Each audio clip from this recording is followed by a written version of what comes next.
नमस्कार विद्यार्थी मित्रों, chapter number 3 book keeping and accountancy या विषयाचा आपण पाहणार आहोत। या चॅप्टर विषयीची जी काही थिअरी आहे, थिअरीचा भाग आहे तो आपण लिहून दिलेला आहे, त्यावर चर्चा सुद्धा केलेली आहे। त्यामध्ये या चॅप्टर मध्ये आपल्याला simple dissolution of dissolution under solvent situation and second method dissolution under insolvent situation अशा दोन पद्धतीचे प्रॉब्लेम आपल्याला यामध्ये पाहायचे आहे। म्हणजे ज्या एखादी भागीदारी संस्था दिवाळखोरीत गेलेली आहे, एखादी भागीदारी संस्था ही डिझॉल्व करायची आहे, बंद करायची आहे आणि त्यामधील सर्व भागीदार हे सक्षम आहेत, सॉल्व्हंट आहेत, सॉल्व्हन्सी सिच्युएशन आहे, त्यावेळेस याला सिंपल डिझोल्यूशन म्हणतात। या सिंपल डिझोल्यूशनचे आपण आजपासून प्रॉब्लेम पाहणार आहोत आणि याविषयी किंवा या मेथडचे काही प्रॉब्लेम पाहिल्याच्या नंतर सेकंड जी मेथड आहे डिझोल्यूशन अंडर इनसॉल्व्हंट सिच्युएशन, एखाद्या भागीदारी संस्थेचे सर्व भागीदार दिवाळखोर झालेले आहेत आणि त्या संस्थेचं विसर्जन करायचं आहे, त्यावेळेस कशा पद्धतीने हे सोल्युशन तयार केले जाते किंवा संस्थेचं विसर्जन कशा पद्धतीने केले जाते याविषयीचे प्रॉब्लेम आपण किंवा सेकंड मेथडचे प्रॉब्लेम आपण नंतर पाहणार आहोत।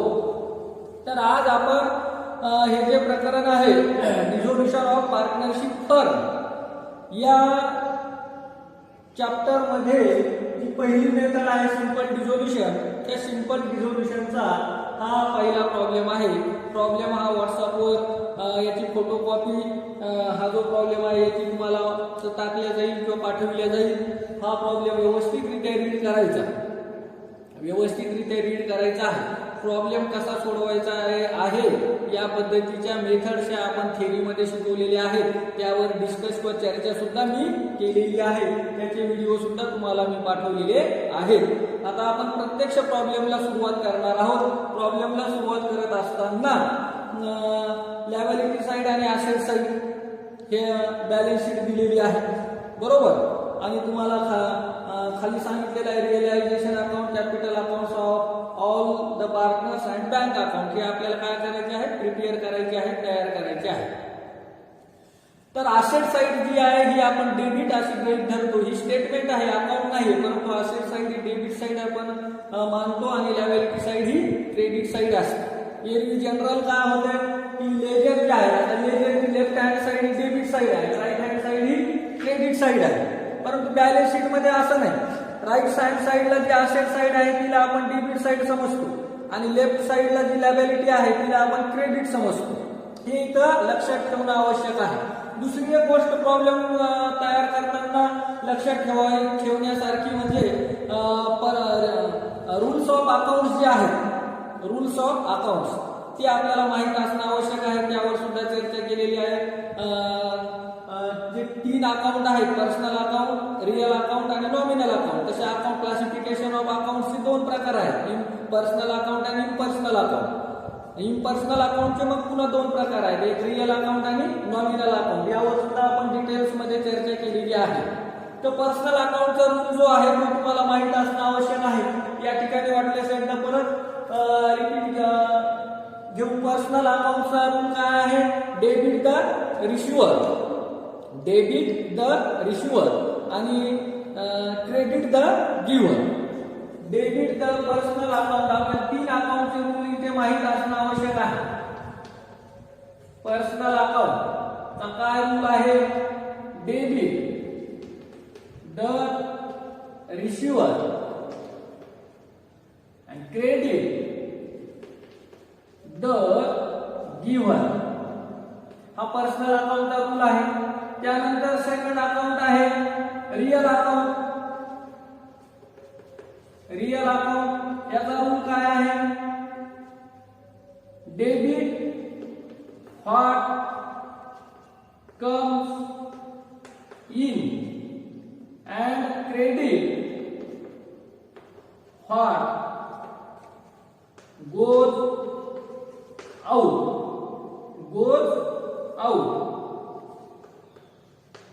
Goes out. आणि तिसरं जे अकाउंट आहे ते आहे नॉमिनल नॉमिनल अकाउंट याचा रूल काय आहे? Debit all expenses and losses, credit all incomes and gains. हे आपल्याला रूल नियम आपल्याला माहित असणं आवश्यक आहे. हे कशासाठी माहित असणं आवश्यक आहे? तर प्रॉब्लेम सोडवताना यामध्ये बऱ्याचशा वेळेस तुम्हाला जर्नल एंट्री तयार करायला सांगितले जातात किंवा लेजर तयार करायला सांगितले जातात. जर्नल एंट्री तयार करायला सांगितले जातात परीक्षेत किंवा लेजर तयार करायला सांगितले जातात. या ठिकाणी एक गोष्ट लक्षात ठेवायची विद्यार्थी मित्र की तुम्हाला जर परीक्षेमध्ये जर्नल एंट्रीज तयार करायच्या सांगितलेल्या असतील तरीही तुम्हाला रफ वर्क म्हणून लेजर तयार करावेच लागतात. जर्नल एंट्रीज फक्त तयार करायला सांगितलेले आहेत, लेजर तयार करायला सांगितलेले नाहीत, तरीही तुम्हाला लेजर रफ वर्क म्हणून तयार करावेच लागतात. तुम्ही म्हणता लेजर का तयार करायचे? जर्नल एंट्री सांगितल्याच्या नंतर लेजरला कशाला वेळ घालायचा? तर लेजर तयार केल्याशिवाय रिअलायझेशन अकाउंट तयार केल्याशिवाय तुम्हाला रिअलायझेशन लॉस आहे का रिअलायझेशन प्रॉफिट आहे हे समजणार नाही. रिअलायझेशन अकाउंटला लॉस आहे का रिअलायझेशन अकाउंटला प्रॉफिट आहे हे समजणार नाही. हा प्रॉफिट किंवा लॉस कशा पद्धतीने इकडे पार्टनर्स कॅपिटल अकाउंटला ट्रान्सफर केला जातो हे तुमच्या लक्षात येणार नाही. त्यावेळेस ते जर्नल एंट्री चूक होऊ शकते. त्याच पद्धतीने त्यांना बँकेकडून किती बॅलन्स मिळणार आहे तेही हे अकाउंट क्लोज केल्याशिवाय ते लक्षात येणार नाही. यासाठी तुम्हाला जर्नल एंट्रीजच जर तयार करायच्या सांगितलेल्या असतील परीक्षेमध्ये तरीही तुम्हाला लेजर तयार करावे लागतातच. तुम्हाला जर परीक्षेत सांगितलेलं असेल की फक्त लेजर तयार करा तर मग मात्र जर्नल एंट्रीज तयार करण्याची आवश्यकता नाही. तुम्ही डायरेक्ट पोस्टिंग करू शकता. आता आपण प्रत्यक्ष प्रॉब्लेम बघूया की हा जो प्रॉब्लेम आहे परेश आणि महेश हे दोन पार्टनर्स आहेत. परेश आणि महेश हे दोन पार्टनर्स आहेत आणि प्रॉब्लेम सोडवत असताना पार्टनर्स किती आहेत हे लक्षात घेणं महत्वाचं आहे. आणि दुसरी गोष्ट त्यांचा profit and loss sharing ratio काय सांगितलेला आहे तो किती आहे. प्रॉफिट अँड शेअरिंग रेशो किती आहे? फॉर एक्झाम्पल इथं प्रॉफिट अँड शेअरिंग रेशो आहे 3:2. जर profit and sharing ratio problem मध्ये दिलेला नसेल तर जे पार्टनर्स असतील त्यांना मग इक्वल समान प्रमाणात जो काही प्रॉफिट किंवा लॉस होईल तो शेअर करायचा असतो किंवा वाटप करायचा असतो. हे तुम्ही या ठिकाणी लक्षात ठेवायचं आहे. आता प्रॉब्लेम आपल्याला प्रत्यक्ष सोडवायचा आहे. प्रॉब्लेम सोडवण्याची मेथड लक्षात घ्या. अगोदर असेट साइडचे जे बॅलन्स आहेत ते बॅलन्स ट्रान्सफर करायचे कुठे? रिअलायझेशन अकाउंटला. आणि त्यानंतर लायबिलिटी साइडचे बॅलन्स रिअलायझेशन अकाउंटला ट्रान्सफर करायचे आहे. रिअलायझेशन अकाउंट म्हणजे काय? याला म्हणतात रोखीकरण खाते. रिअलायझेशन अकाउंट रोखीकरण खाते असं म्हणतात याला. रोखीकरण खाते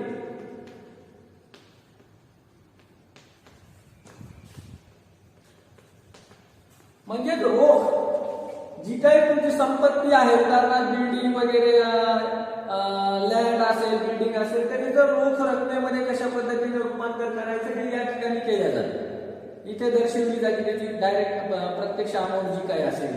त्यामुळे याला रिअलायझेशन अकाउंट असं म्हणतात. यामध्ये असेट्स आणि लायबिलिटी ट्रान्सफर करावे लागतात. त्यानंतर इतर जे व्यवहार सांगितलेले असतील पुढे जसं ऍडजस्टमेंट टाईप सारखा जो काही भाग असेल थेरॉटिकल त्याचं कॅल्क्युलेशन करावं लागतं आणि त्यानंतर रिअलायझेशन अकाउंट जे आहे आपल्या या व्यवहारामधून किंवा त्या डिझोल्युशन मधून त्या फर्मला जो काही तोटा होईल किंवा नफा होईल तो तोटा किंवा नफा हा पार्टनर्सना हा डिस्ट्रीब्यूट केला जातो आणि त्यानंतर बँक अकाउंट हे क्लोज होत असतं.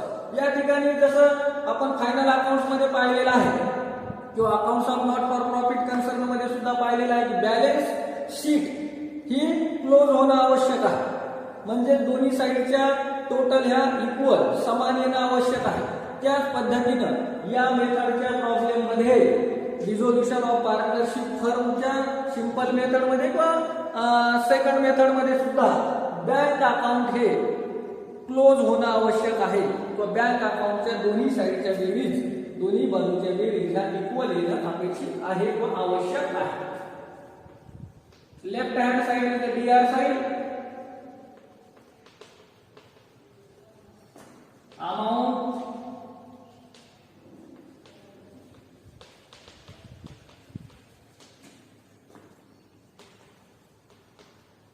Amount right hand side is the CR side, credit side. DR means debit, CR means credit. नावे जमा. आता असेट साइड आपल्याला ट्रान्सफर करायचे आहे कॅश ॲट बँक. आता कॅश ॲट बँक रिअलायझेशन अकाउंटला ट्रान्सफर करायची नाही. का नाही करायची? तर बँक अकाउंट आपण ऑलरेडी ओपन केलेला आहे आणि असेट साइडचे जे बॅलन्स असतात ते कोणते बॅलन्स असतात? डेबिट बॅलन्स असतात आणि लायबिलिटी साइडचे जे बॅलन्स असतात ते क्रेडिट बॅलन्स असतात. हे इथे तुम्हाला माहित असणं आवश्यक आहे. याविषयी आपण 11वी मध्ये सुद्धा डिटेल्स याचा अभ्यास केलेला आहे. मग असेट साइडचे बॅलन्स हे डेबिट बॅलन्स असतात म्हणजे डेबिट साइडला येईल bank account.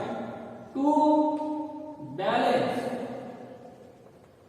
BT ground down amount आहे 18,000. 18,000. आता याची काही जर्नल एंट्री वगैरे होणार नाही कारण आपण बॅलन्स डायरेक्ट ट्रान्सफर केलेला आहे. Next stock furniture investment machinery building debtors काय आहे त्या? असेट आहे. आता असेट कुठे ट्रान्सफर करायच्या? रिअलायझेशन अकाउंटला ट्रान्सफर करायचे आहे. मग रिअलायझेशन अकाउंटच्या कुठे ट्रान्सफर करणार? रिअलायझेशन अकाउंटच्या डेबिटला ट्रान्सफर करणार. आता रिअलायझेशन अकाउंटच्या डेबिटला ट्रान्सफर करत असताना ही जी RDD आहे तर RDD ची डेटर्सची जी अमाऊंट आहे 21,000 घ्यायची नाही.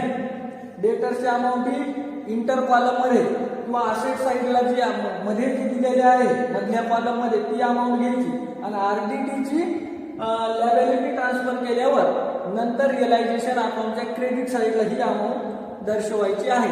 या पद्धतीचे प्रॉब्लेम आपण अनेक घेणार आहोत. ते प्रॉब्लेम घेतल्याच्या नंतर प्रॅक्टिसच्या माध्यमातून तुमच्या ही गोष्ट लक्षात येईल. आता ह्या असेट्स जे आहेत त्या असेट्स रिअलायझेशन अकाउंटला ट्रान्सफर करायचे आहेत. Date particular ledger folio LF means ledger folio खातेमान नंबर याविषयी सुद्धा आपण 11वीला शिकलेलो आहोत. DR debit amount and credit amount. आता फर्स्ट डेट नाही येते द्या मग इथे टाकायचं सिरियल नंबर. फर्स्ट काय जर्नल एंट्री होईल? Realisation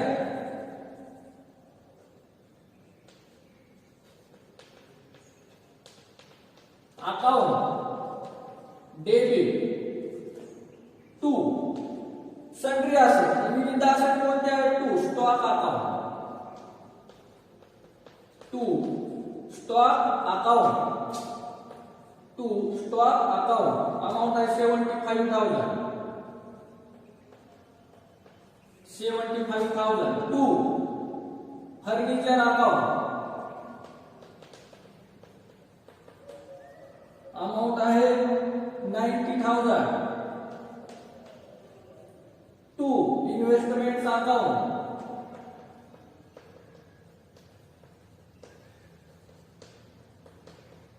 investment account 30,000. To machinery account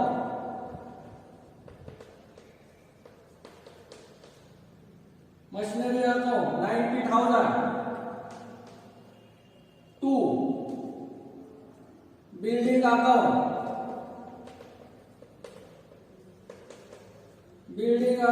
45,000. To debtors account 24,000. मी काय सांगितलेलं आहे अमाऊंट इंटर कॉलमची घ्यायची मायनसच्या नंतरची घ्यायची नाही. RDD लेस नंतर अमाऊंट घ्यायची नाही. लेसच्या पूर्वी घ्यायची आहे, बिफोरची अमाऊंट घ्यायची आहे 24,000. आता टोटल बेरीजची रिअलायझेशन अकाउंट डेबिटला ट्रान्सफर होईल. रिअलायझेशन अकाउंट डेबिट 1 2 3 शून्य आहे. 5 5 5 10 10 4 14 4 हात आला 1 1 1 7 8 8 9 17 17 3 20 20 9 29 29 आणि 4 33 33 आणि 2 25 सॉरी 35 33 आणि 2 35 0 0 0 0 0 0 0 0 0 0 5 5 5 10 10 4 14 4 हात आला 1 1 7 8 8 8 9 17 17 3 20 20 9 29 29 33 33 आणि 2 35 3,54,000 3,54,000 3,54,000. नॅरेशन काय आहे? बी sundry assets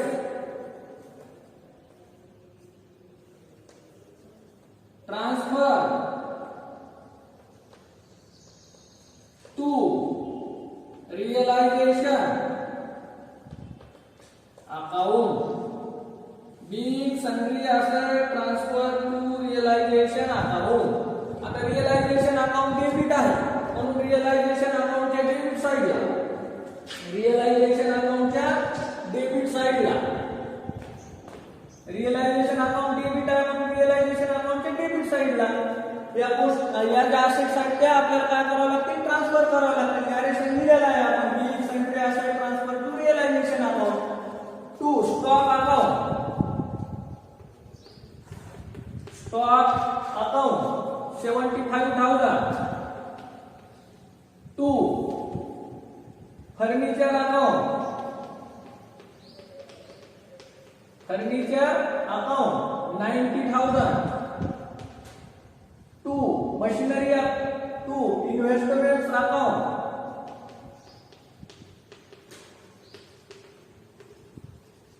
investments account 30,000 to machinery account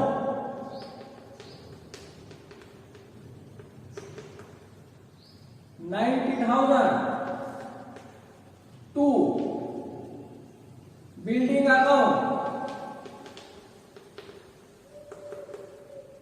45,000 to debtors account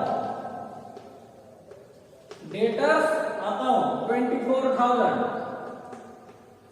या पद्धतीनं त्या असेट्स आपण रिअलायझेशन अकाउंटच्या डेबिट साइडला ट्रान्सफर केलेले आहे. आता असेट साइडची कॅश बँक हा आयटम झाला. Stock furniture investment machinery building debtors हे असेट्स आपण रिअलायझेशन अकाउंटला ट्रान्सफर केलेले आहेत. आता फक्त आरडीडी राहिलेली आहे. तर आरडीडीची जी जर्नल एंट्री आहे ती कशा पद्धतीने प्रिपेअर करायची ते आपण नेक्स्ट टाइम पाहणार आहोत. ते लक्षात ठेवायचं की आरडीडीचं कॅल्क्युलेशन राहिलेलं आहे. आता लायबिलिटी साइडला या. Capital account Paresh 1,50,000 Mahesh 1,50,000. Liability साइडचे बॅलन्स क्रेडिट बॅलन्स असतात म्हणून परेशच्या क्रेडिट साइडला by balance BT brought down by balance BT brought down 1,50,000 त्यानंतर महेश कॅपिटल अकाउंट या क्रेडिटला बाय बॅलन्स ब्राउट डाऊन 1,50,000. याची जर्नल एंट्री करण्याची आवश्यकता नसते. बॅलन्स आपण ट्रान्सफर केलेली आहे. जसं बँकचंही आपण बॅलन्स ट्रान्सफर केली याची काही जर्नल एंट्री केलेली नाही. तसंच या कॅपिटल ट्रान्सफर केलेली सुद्धा जर्नल एंट्री करण्याची आवश्यकता नाहीये. त्यानंतर रिझर्व्ह फंड. आता रिझर्व्ह फंड आहे. रिझर्व्ह फंड म्हणजे संचित निधी. रिझर्व्ह म्हणजे साठवून ठेवलेला आणि फंड म्हणजे निधी. संचित जो निधी आहे तो निधी काय करावा लागेल? पार्टनर्सला त्यांच्या शेअरिंग रेशोच्या प्रमाणात हा ट्रान्सफर करावा लागेल. रिझर्व्ह फंडची अमाऊंट किती आहे? 30,000 अमाऊंट आहे. रिझर्व्ह फंड म्हणजे संचित निधी. संचित निधी हा कोणाचा असतो? पार्टनर्सचा असतो. आता यांचा रेशो काय आहे? प्रॉब्लेम मध्ये दिलेला आहे 3:2. मग परेश आणि महेश हे दोन पार्टनर्स आहेत. रिझर्व्ह फंडची अमाउंट किती आहे? रिझर्व्ह फंडची अमाउंट 30,000. 30,000 मल्टिप्लिकेशन 3/5 हे झालं परेशचं. आणि महेश 30,000 मल्टिप्लिकेशन 2/5 3 आणि अधिक 2 5. हे 5 कोणते घेतले? तर 3 आणि 2 ची बेरीज केली बरोबर 5 आलेली आहे. डिव्हायडेशन मध्ये टोटल घ्यायची आहे ratio total 5 6 30 500 6,000 multiplication 3 is equal to 300 3 18. त्याचप्रमाणे 5 6 30 500 200 मल्टिप्लिकेशन करावं लागेल 2 6 12. आता या दोन्हीची टोटल जर 30,000 आली तरच आपलं कॅल्क्युलेशन करेक्ट आहे. म्हणून ते सुद्धा करून पाहायचं. 80,000 मल्टिप्लिकेशन प्लस 12,000 0 0 0 8 प्लस 2 10 10 ला 0 4 याला 1 1 1 1 3 30,000. या पद्धतीने आपल्याला संचित निधी रिझर्व्ह फंड हा ट्रान्सफर करावा लागतो. रिझर्व्ह फंड हा रिअलायझेशन अकाउंटला ट्रान्सफर करायचा नाहीये तर तो पार्टनर्सच्या कॅपिटल अकाउंटला ट्रान्सफर करायचा असतो. Reserve fund account debit reserve fund account debit amount आहे 30,000 to Paresh capital account 18,000 to Mahesh capital account 12,000. Narration be reserve fund transfer to partners capital account. या पद्धतीने आपल्याला नॅरेशन लिहावं लागेल. Narration means brief explanation. संक्षिप्त विश्लेषण म्हणजे नॅरेशन. हे या पद्धतीने नॅरेशन लिहावं लागेल की reserve fund transfer to partners capital account. Reserve fund account debit आहे. रिझर्व्ह फंड या अकाउंट आपण लेजर तयार करण्याची आवश्यकता नसते. टू परेश कॅपिटल अकाउंट आहे म्हणून परेश कॅपिटल अकाउंटच्या क्रेडिट साइडला घ्या बाय रिझर्व्ह फंड अकाउंट 18,000 आणि महेश कॅपिटल अकाउंटच्या क्रेडिटला किती ट्रान्सफर होतील 12,000 बाय रिझर्व्ह फंड अकाउंट 12,000. या पद्धतीने रिझर्व्ह फंड ट्रान्सफर केलेला आहे. लोन फ्रॉम परेश कधीही लायबिलिटी साइडला जर कोणत्याही पार्टनर्सचं लोन असेल पार्टनर्सनं लोन दिलेलं असेल तर त्यावेळेस त्याचं स्वतंत्र अकाउंट लोनचं स्वतंत्र अकाउंट हे प्रिपेअर करायचं तयार करायचं हे ते लक्षात ठेवायचं. पार्टनर्सचं लोन अकाउंट जर दिलेलं लोन अकाउंटची अमाऊंट असेल लायबिलिटी साइडला तर लोन अकाउंट हे तयार करायचं असतं. लोन अकाउंटची बॅलन्स लायबिलिटी साइड हे क्रेडिट साइड असतं म्हणजे क्रेडिट साइड आहे हे सर्व बॅलन्स बाय बॅलन्स बी ब्राउन डाऊन किती आहे 3,000 किती आहे 3,000 लोन फ्रॉम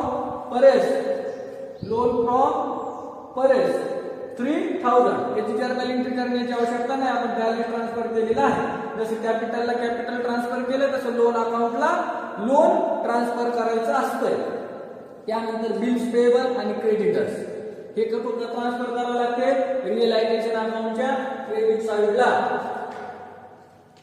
बिल्स जसं आपण असेट्सच्या रिअलायझेशन अकाउंटच्या डेबिटला ट्रान्सफर केल्या, तसं लायबिलिटी ह्या थर्ड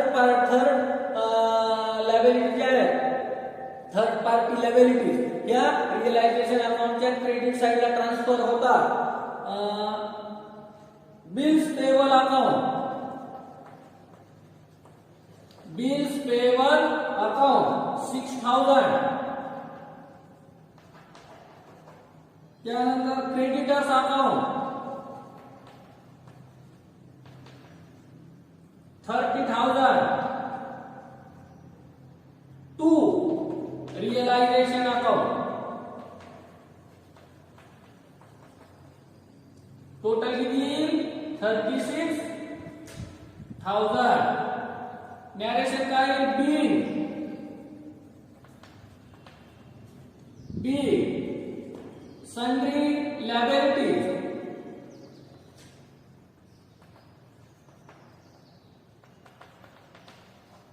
ट्रान्सफर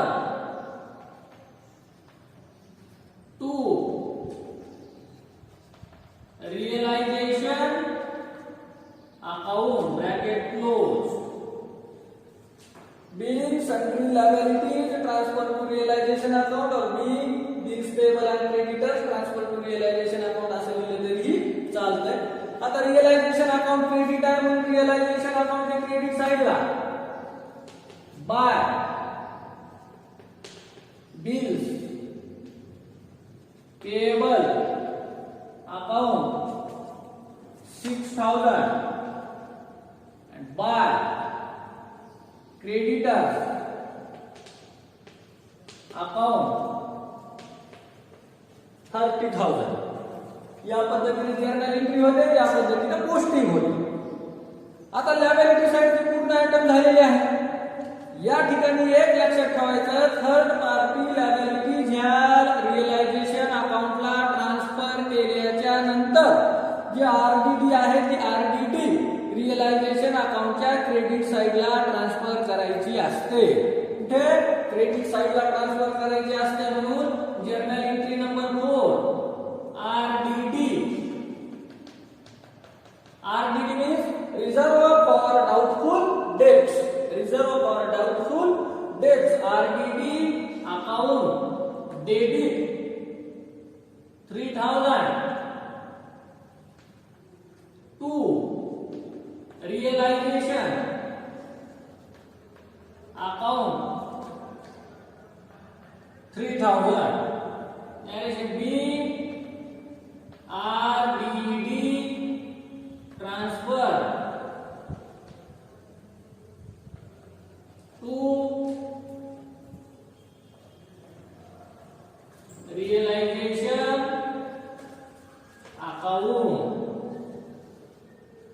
मग रिअलायझेशन अकाउंट क्रेडिट आहे, मग रिअलायझेशन अकाउंटच्या क्रेडिट साइडला by RDD account 3,000. RDD account 3,000. या पद्धतीनं असेट्स आणि लायबिलिटी साइडचे जे काही आयटम्स आहेत त्या आयटम्स पैकी जे आयटम्स रिअलायझेशन अकाउंटला ट्रान्सफर करणं आवश्यक आहे ते आपण केलेले आहेत. आणि जे रिलेटेड आयटम आहेत कशाशी, लेजरशी. For example Paresh capital account, Mahesh capital account, Paresh loan account, bank account, याला सुद्धा आपण त्याच्या अकाउंटचं बॅलन्स ट्रान्सफर केलेलं आहे. आता आपल्याला जो अदर इन्फॉर्मेशन दिलेली आहे या फर्मविषयी, तर त्या इन्फॉर्मेशन प्रमाणे आपल्याला याचं कॅल्क्युलेशन हे करायचं असतं.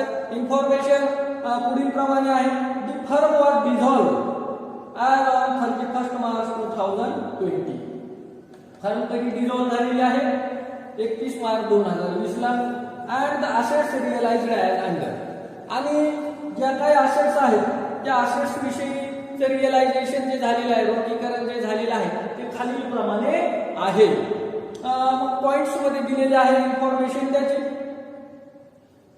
Number 1, Paresh took over investments at ₹27,600. Paresh जो हा पार्टनर्स आहे, या पार्टनर्सनं इन्व्हेस्टमेंट शी ठेवून घेतलेली आहे 27,600. आता इन्व्हेस्टमेंट आहे कितीची? 30,000ची. ठेवून कितीला घेतली? 27,600. इथे याचं कॅल्क्युलेशन काही लागत बसत नाही, जे सांगितलेलं आहे त्या पद्धतीने ते ट्रान्सफर करायचं आहे. आता कोणी ठेवून घेतली? ही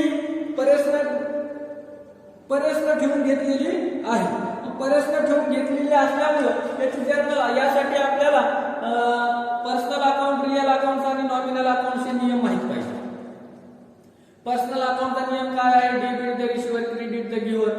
रिअल अकाउंटचा नियम आहे debit what comes in, credit what goes out. आणि नॉमिनल अकाउंटचा नियम आहे debit all expenses and losses and credit all incomes and gains. हे रूल्स आहेत, नियम आहेत. आता परेशनं असेट ही ठेवून घेतलेली आहे. कोणती?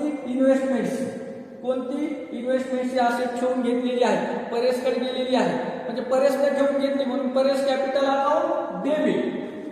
Paresh capital account debit to realisation account to investment account होणार नाही, कारण इन्व्हेस्टमेंट कुठे ट्रान्सफर केलेली आहे? आपण रिअलायझेशन अकाउंटला ट्रान्सफर केलेली आहे. म्हणून जे काही असेट्सच्या संदर्भातील किंवा थर्ड पार्टी लायबिलिटीच्या संदर्भातील जे आता ट्रान्झॅक्शन होतील ते रिअलायझेशन अकाउंटशी रिलेटेड राहतील. कशामुळे? तर ते रिअलायझेशन अकाउंटला त्या असेट्स आणि काही थर्ड पार्टी लायबिलिटी ज्या ट्रान्सफर केलेल्या आहेत. म्हणून टू रिअलायझेशन अकाउंट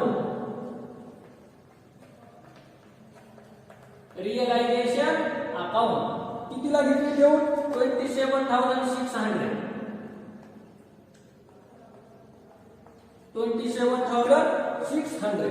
नॅरेशन काय? Narration being investment taken by the Paresh. Being investments taken by the पार्टनरचं नाव आहे परेश. पण ठेवून घेतली परेशनं ही इन्व्हेस्टमेंट ठेवून घेतल्याबद्दल. मग परेश कॅपिटल अकाउंट डेबिट आहे, म्हणून परेश कॅपिटल अकाउंटच्या डेबिट साइडला टू रिअलायझेशन अकाउंट 27,600. 27,600 इथे लिहू शकतो वाटल्यास इन्व्हेस्टमेंट्स टेकन ओव्हर. आपल्याला समजण्यासाठी इन्व्हेस्टमेंट्स टेकन ओव्हर, इन्व्हेस्टमेंट ठेवून घेतल्याबद्दल. परेश कॅपिटल अकाउंट डेबिट आहे म्हणून परेश कॅपिटल अकाउंटच्या डेबिट साइडला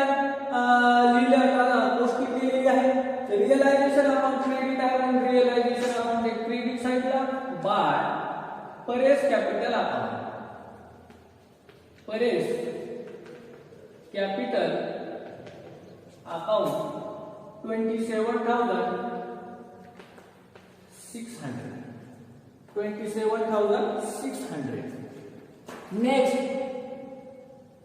Mahesh took over furniture at ₹84,000. आणि महेशनं फर्निचर 84,000 रुपयाला ठेवून घेतलेला आहे. मग याची जर्नल एंट्री काय होईल? Mahesh capital account debit. Mahesh capital account debit to realisation account किती आहे? 84,000. 84,000.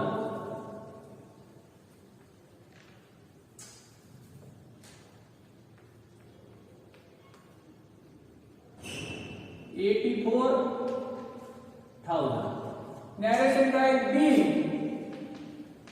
बी कोणती अशी ठेवून घेतलेली आहे furniture be furniture taken by the Mahesh be furniture